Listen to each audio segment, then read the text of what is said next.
The Dean of the House, Chairman Rogers. Thank you, Mr. Chairman. Welcome, gentlemen and lady. Let me ask you about the stunning success of the Ukrainian drones of last week. Are we seeing the ushering in of a new era of warfare?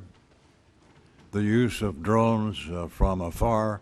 After all, these drones were smuggled into Russia, hidden for a great span of time, and then activated from 2,500 miles away.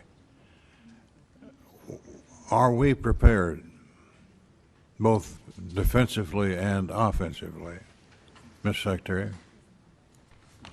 I'll answer that and then maybe hand it to the chairman. I would say, sir, it was a daring and very effective operation that we were not aware of in advance and reflects significant advancements in drone warfare, which we are tracking in real time inside Ukraine and taking that feedback to help us better understand how we can better produce more lethal, attritable drones, but also advance our counter-UAS systems so that we're not vulnerable to a threat and an attack like that. The chairman and I got together right after seeing that and saying, what more can we do to ensure we're prepared and our country's defensible against something like that? But I'll hand it to the chairman. Mr. Secretary, Congressman, thank you for the question. I think it goes to your more strategic question about is the way and nature that we're fighting our wars changing, sir? The answer is likely yes. Mass numbers of rounds moving back and forth with precision and autonomy are all things that are advancing in the technology trend exponentially. One of the things that I've talked with some of the leaders of this community and committee about are buying capabilities along the technology curve or ahead of it. And so I do think it was a bold move, and it represents a new and different way of fighting wars as we've seen over the past few years in that particular fight, sir.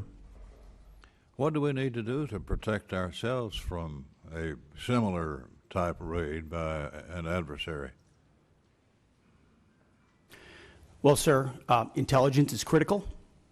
Human intelligence, signals intelligence, every aspect of how we get ahead, get to the left of a problem like that.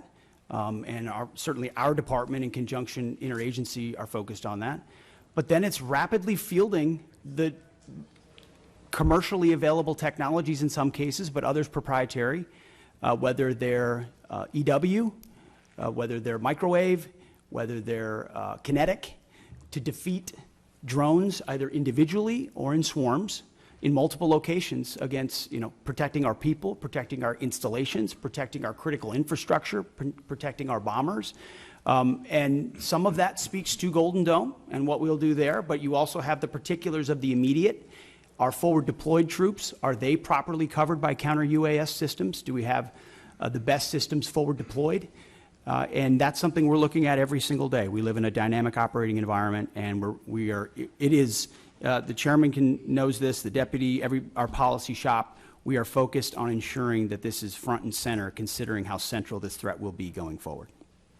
Well, these are low-cost, high-tech weapons, if you will, and has been dominated by China.